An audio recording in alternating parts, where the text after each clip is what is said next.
Well, that's been an eventful 24 hours since you were last with me. I've spent about another 40 million quid. Ollie Steer has finally left the club. And to celebrate all of that, I'm going to be streaming over on Twitch again tonight at 9 p.m. Twitch.tv/LOLLUJO FM. We're going to be continuing with the expedition of gold. Can we win the Danish Superliga with Brøndby? I think we might. It might be nice if we did. Find out tonight. Twitch, 9 o'clock UK time. Twitch.tv/LOLLUJO FM.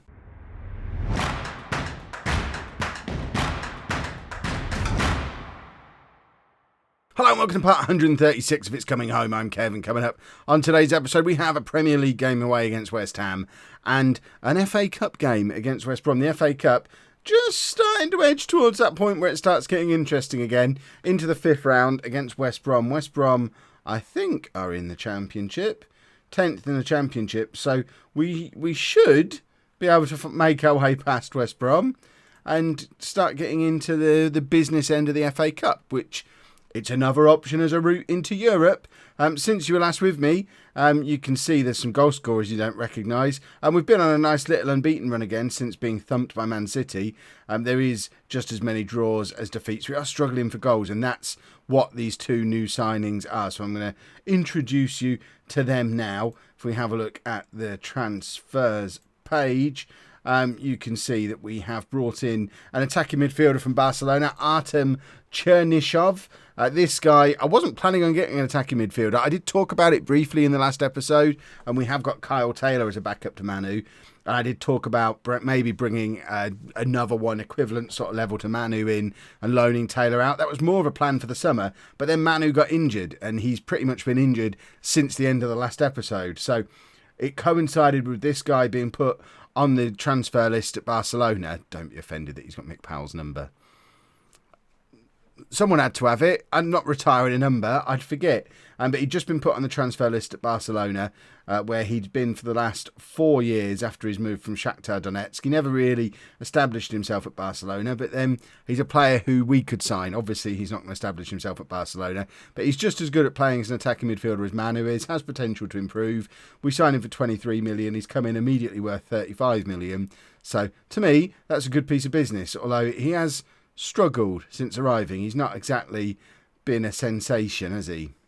But fingers crossed, once he learns English, we'll start to see more out of Chernyshov. And the other guy, we've bought the last three transfers. Look, Real Madrid, Barcelona, Inter Milan. We're in a new era here at home compared to a few years ago. But Nikola Dragovic is the striker that I wanted. Potentially. He's 27, Serbian international, although looking at that, 4 goals in 21 appearances for Serbia, 3.5-star current ability player. He's been at Inter, similar sort of situation to Chernyshov, really. He's been at a major European club, but never really established himself there. Only 5 substitute appearances for Inter this year. 9 goals from 15 starts last year, 6 goals from 17 starts the year before. So, he does score goals most of the time when he plays. He just hasn't really played very much throughout his entire career. He's never had a full season for anybody. The most games he's ever started in a season is that 19 for Partizan the year he left. So it looks like he established himself there, went in the January transfer window, 16 goals in 19 games for them, went to Inter, and then it's just been a bench warmer ever since, albeit one who has weighed in with some goals here and there. If we have a look at his biography, so he has got a couple of winners' medals, a Coppa Italia. What more could you... And a Super Coppa d'Italia. That's even better than the Coppa Italia. That's like the super version of it. So we've got him as well. I don't think he's the long-term solution, partly because he's 27 and partly because he's not hugely better than what we already had. It's really just a case of wanting a different option of kind of similar players to what we've got to see if he might get some luck, because we are struggling for goals this season.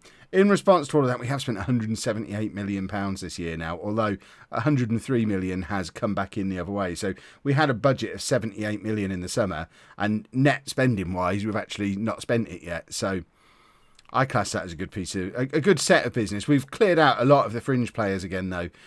We know about Sir Mick Powell going to Queen of the South. He's not having a fun time in Scotland. Not good enough for the Scottish Championship, it seems. But Grassi did go to Southampton for £9.5 million.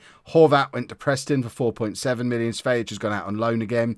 Philip Harrison, who was pushing for a move away because I couldn't give him regular football, he's gone to Perugia for £10.75 million. Ollie Steer has finally left the club, £5.75 million to Mainz. Kyle Taylor has gone back to Motherwell. He's left home and gone home. And hopefully we'll see him get back to the kind of player he was when we spent £3 million on him before. I'm willing to be patient with him because he's still young with a lot of potential, but he does need to go up there and kind of tear the Scottish Premiership apart for the last part of the season, or else we'll probably let him go permanently in the summer. And then Tom Noble has gone to Everton. Another situation where ever since the summer we knew we could let one of our centre-backs go. It was probably always going to be Noble. We hoped to get the £30 million release clause for him, but he's not played all season. So for Everton to come in and offer £14 million for him, yes, we've made a £10 million loss on him, but let's balance that out. We did make a £10 million profit on Grassi, so transfer business still all good. But he's gone to play mid-table in the Championship with Everton, which probably is about his level. We did overspend a little bit on him, but we're still in that stage where we kind of have to overspend, because otherwise players aren't going to come to us. A few people have said, why don't I raid South America just to have a little look? I don't know if these guys are still going to be there for me to look at. The reason I'm not raiding South America is because I can't. I tried to sign this guy, £14 million release clause. We hit the release clause. He came to discuss terms with us, wanted 200. Oh, there you go. We've still got a bid in for him, actually. I've obviously gone back in again towards the end of the transfer window. But he wanted like £200,000 a week. We just couldn't pay his wages. We went in for this guy, Christian Mark. Same situation. I think his release clause is a little bit higher. Yeah, 18 million. But we met it. We discussed terms with him. Wanted like £250,000 a week. We know this guy from in the summer. We couldn't get him in the summer because we couldn't afford his wages. We went in for him again.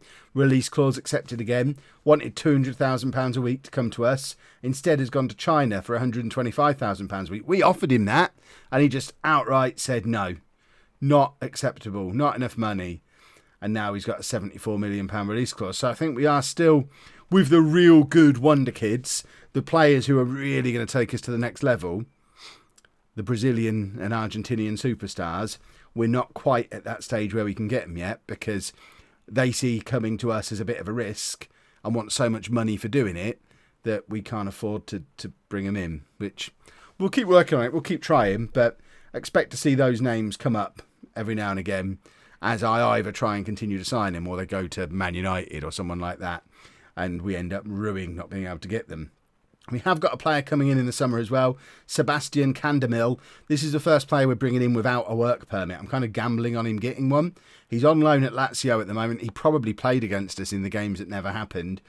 He's a Colombian who is already a 4-star current ability left back. I'm getting a lot of Ryback vibes from him, those of you who watch Non-League to Legend, because he's a youngster with loads of potential who's been on loan in Serie A, and we've been able to pick him up for next to nothing. 4-star current ability, 4.5-star potential ability. He's joining us in the summer on a 5-year deal for £1 million, but we don't have a work permit for him because he's now not made his Colombian debut yet. So my thinking with Candemil is we just loan him back out again for a year. I hope that at some point he makes his debut for Colombia, and when he does, he'll get a work permit, and then we've got a left back ready to slot into the squad. So nice little player to start building for the future. One other piece of business that almost happened is Cesar Sanz was subject to a £30 million offer from Man United. It is well below what his release clause is, but we managed to persuade him to stay by giving him a pay rise. Even now, he's still only on 60 grand a week. So Sands is the kind of player that we want here because he doesn't want to leave yet. He kind of does fancy Man United, which is a bit of a problem. But let's play West Ham. I've talked about transfers enough. I don't know what's going on here because is that suggesting that we're actually... I might have sent my director of football back in for him, because if he's now suddenly accepting 100 grand a week, he certainly wasn't when I was negotiating with him, because I would have loved to have brought him in instead of the guy we did sign.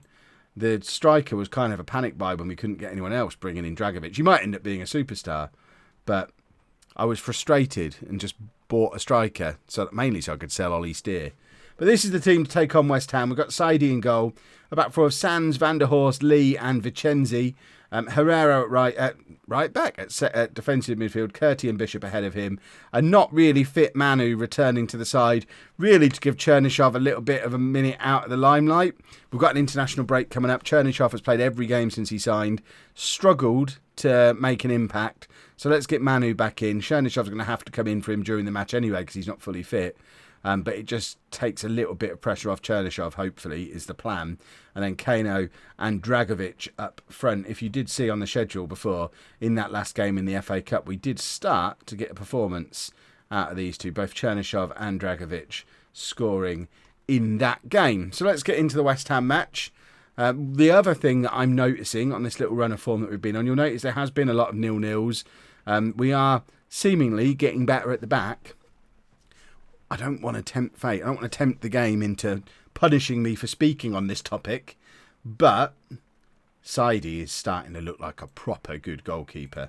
He is making some saves.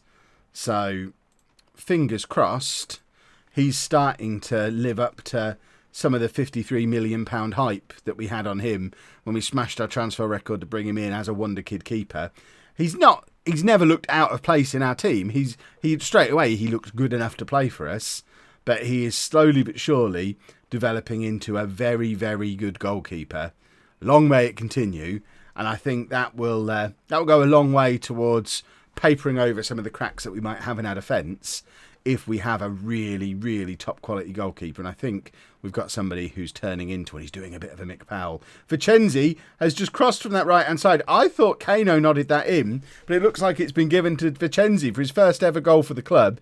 He's one of those who we're probably never going to see again after this season. He's here on loan at the moment, but he's not really managed to get into the team. So I don't expect to keep him on loan next year or sign him permanently. He's not made much of an impact, but he's made a bit of an impact there with an absolute fluke of a goal. But as it stands, that fluke of a goal puts us up to 8th place in the league, only 5 points behind Manchester United, who are in that 4th Champions League spot. Now, we're not genuinely aiming for the Champions League. We're thinking top 6, top 7.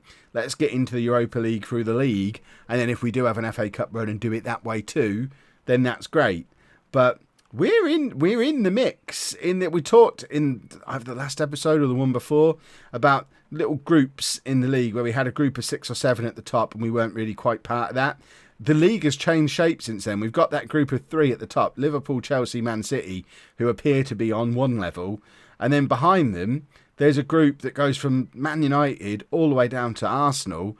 We're in the middle of that group, and we seem to be in that chasing pack, the sort of Europa League qualification pack, which is a very pleasant place to be in. And I do think that, it's sort of Man United down to Arsenal. If we can get into the Europa League through the league, does that get straight into the group stages? Just in case. I hear the qualifiers can be a pain. I wouldn't know. Never experienced them, but I've heard some people have struggled with them sometimes. But I think if we can get there through the league rather than fluking it through a cup, that might then open the door to some of these South American stars to start coming in. I think that's the point where we push home over the edge into becoming a real force in the Premier League, when we can bring in 2 or 3 of those, when we can get our ats, again, those of you who are familiar with my Sevilla team, when we can bring in a player of that kind of quality, that's when we know we're in the end game. What a nerd. What? Oh, don't say end game in a video, Kev. Right, we made a double substitution on 70 minutes, changing both strikers. Kano, Dragovic, did you notice him? I didn't really notice him. So we're going Presedo and Adrio. Let's try that as a combo.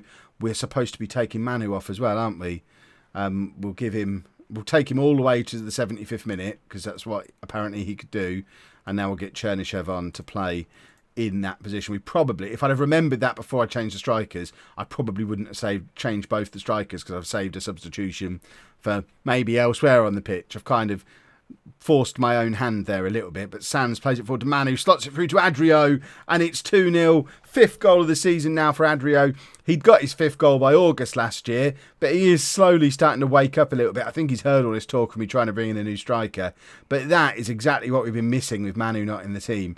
That little player in there just to thread the needle. It's a lovely little pass for Adrio, who can't really mess that up. I mean, he has messed chances like that up plenty over the course of this season so far, but theoretically shouldn't be able to mess it up. He didn't mess it up, and we're now 2-0 up away from home. Marvin Samuel's come on for West Ham, so hopefully he's having a look at what he could have won. He could have been part of this. I mean, he's sat there thinking, I might be playing in the Champions League next year. I don't really care that you're going to beat us today. Here is Samuel, hits the outside of the post. But I think the casual observer looks at what's going on here, and Home are a team who are starting to pick up some momentum and starting to look like a team with a big, bright future. That transfer policy that some of the Home faithful have been a little bit critical of over the years is starting to look like it wasn't as mental as it seemed at the time, because we're starting to get a team that's looking like a good top half Premier League side. Some decent current abilities starting to emerge. But the best thing is, if we look at their ages, 21, 18, 20, 23, 22, 24, 30, 27, 22, 27, 24. It goes all the way through the bench as well. This is a team that is only going to get better for the next 4 or 5 years. Yes, there's going to be a few who drop off, like Bishop, like Presedo, potentially even the likes of Kurti and Dragovic, who are going to need replacing in that 5-year period. But there's a lot of players in this team, in this squad, who could be here for a long time and only get better. I don't know why potential ability has disappeared. I don't know what's going on now. Auto size, all columns. Apparently we don't have potential ability anymore as a thing. Weird. Let's go play in the FA Cup. It must have been the director of football handling it this time with Rago. And again, can't agree on signing on fee, agent fee, wage after reaching international appearance. So it looks like they've managed to get him to agree to $100,000 a week, but he's presumably asking for like £500,000 after one international appearance. And bearing in mind he's already made one. I don't know why he wouldn't just want to come to play in the Premier League. We need to be able to convince players like him that we're going places. And we just can't. Shane Duffy has just got to start playing Kyle Messerol in his actual position. Forever telling that man. This is so sad to see. I'm tempted to just recall him and make sure he never plays a game of football again. He's playing for Queen of the South Reserves and had a poor game. Wasn't his best. Scarcely involved. Oh, Mick. Mick. Where has it all gone wrong for you? It hasn't, really. He's a conference player. He's a very good conference player who is still playing out of his depth now. What do I even say to him? So, Mick. Oh, I don't even... Your progression has been okay. I expect you to be doing even... I don't care how you... Encouraged to make the most of the facilities. Yeah, I mean, if they've got a photocopier or something like that, get involved. Been really impressed. Oh, there you go. He loves the photocopier they've got up in Scotland. Well, no sooner have I sold Noble than I'm very glad I recalled Peter Turner from his loan to be our fourth centre-back, because he's being drafted in for this game. He was on loan at Nice for the first half of the season, where he actually played a decent number of games in Ligue 1. So I can't really complain with how that loan move has gone. But we've got Pagano suspended for this game, and Lee is injured, not for long, hopefully. Up to 2 weeks with a damaged foot. With Sands having to play at left back because of Pagano, Turner's having to play at centre back. The other option, I guess, would have been playing one of the young left backs and playing Sands at centre back. We're not desperate for defenders just yet, but I'm very glad I remembered Turner existed and recalled him from his loan. Other than that, the only other change is Riviere comes in right back again. He's now had his little rest and is ready to continue basically being the best player in the team, as he has been over the course of this season. Just crosses. That's what he does. And Chernyshov, I'm going to play him because we're playing against a championship team. So I know I do want to give a squad number to a player. Peter Turner, there you go. I don't think that's the number he had before. I know I said for the last game, I rushed Manu back to get Chernyshov out of the limelight. Well, this seems like the ideal game to put him back into the limelight again. Because this is a team who are mid-table in the division below us. So let's go out there, fingers crossed, go out there and beat them and get another good performance from him. He played very well in the last round of the FA Cup against a championship side, and these kind of games are exactly what he needs to get used to the way we play, get used to English football a little bit, and hopefully hurry up and learn the language, because usually these players do tend to get a lot better once they learn English. But there's Dragovic. It was Chernyshov who generated all of that with a lovely little interception. And Dragovic forces the corner. It's Chernyshov to take the corner, and Kano heads straight into the arms of the West Brom keeper. West Brom, I think, were in the Premier League relatively recently. It's not like they're a terrible lost cause down in the Championship. I think similar to what we saw with Everton, where Noble's just gone, they're a team who've been in the Premier League relatively recently, but have struggled on return back to the Championship. Presumably because when these teams go down, they lose most of their squad and have to rebuild. So it can be pretty difficult to come straight back up again. They didn't build their squads the way I built mine, preparing for relegation. Riviere now on the right-hand side. Can he get his crossover? He can. It's a lovely cross as well. But West Brom do scramble it clear, but it's a lovely, dangerous cross to that near post. Sands misses out on the header, but there's Turner. On his return to English football, lumping it forward. He hasn't learned fancy European football in France. What was going on there? That was absolutely bizarre defending from West Brom, and they've got away with it because Kano just definitely should have done better there. But that was absolutely bizarre. Let's have 10 minutes of passion just before half-time. We should be ahead in this game. We've had more shots. We're the better team. We're the bigger team. The only problem is the two new boys we've just spent all that money on, again, struggling. But again, I think it's because they don't speak English yet. For them, next season is going to be where we really find out what they're about. Let's dig in. Yep. I might start playing... I've got Adrio. I've got old fella as well, Presedo. So either of them could come back in up front. But we haven't, with the new attacking players, we haven't turned into the attacking force that I was hoping we would again. So we've still not mastered the attack yet. Chernyshov plays it forward to Kano. Kano slots it back to Chernyshov. That is a beautiful goal. Chernyshov, it's a coming of age moment for him. As the commentary says at the bottom, genius from Chernyshov. Chernyshov picked that up in our half, moved into the opposition half with it, played this neat little 1-2 with Kano, and then the shot from so far out is always bending further and further away from the keeper. And that is a lovely goal. That's the first time I've seen him really look like a player who's been playing for Barcelona for the last 4 years, albeit as a sporadic sub. But there's Chernyshov again, playing it back to Riviere. Riviere with the cross. That one a little bit too close to the goalkeeper. He did it earlier and I praised him for it, and I think he's heard me.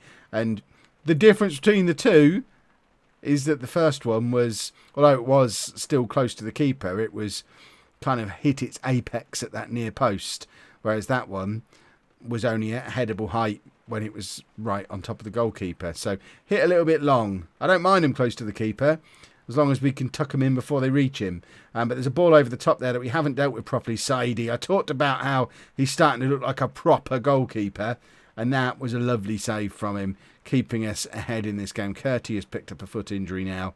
Gonzalez can come on for him. We'll just swap those two over. Bishop can play as the Mazzala. Gonzalez can only really be a playmaker, so we will leave him in that role. We've got Manu sat there down on the bench. Manu's not going to get a look in today. Chernyshov just needs to be allowed to carry on playing, but we are going to take Dragovic off, who is still struggling to establish himself. Adrio can come on, which means we can push Kano back to being the advanced forward that he's been for most of his spell here at home. There's no shouts I can do, really. Nothing. 1-0 up. I never know what to say to him. Just pretend I'm not here. Right, what have we got? I'm not bringing Vicenzi on because Riviere's playing well, although he's tired. Manu, there's no reason to bring him on when Chernyshov's playing that well. Collins, don't really want to bring a youngster on in a game like this. And I guess Presedo for Kano. 10 minutes to go. Just making a change for the sake of it. Why not? Presedo can come on for 10 minutes. He's barely played since Dragovic has arrived, which probably, for a man of his age, isn't a disaster. He played a lot of games earlier on in the season, and of course did score a lot of goals as well. So perhaps should have taken Riviere off. Perhaps the answer to us getting some more goals will be playing Presedo a little bit more. Had the opportunity to bring Vicenzi on. I even said Riviere looks a bit tired, but now we've let him get injured. 2 potential foot injuries. As much as I want to succeed in the FA Cup this year, at the cost of 2 key players like Curti and Riviere, if they've both got broken feet and are out for the rest of the season, I'd have rather lost this game and not risked them. We have made it through to the quarter-final of the FA Cup, though, so let's...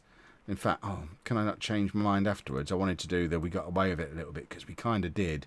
We should find out immediately who we're playing in the next round as well, because the draw has already happened. So if the other games have also already happened, we should know who we've got next. So Riviere, broken toe, 2 months out. That's a problem. Curti, twisted ankle, up to 2 months out.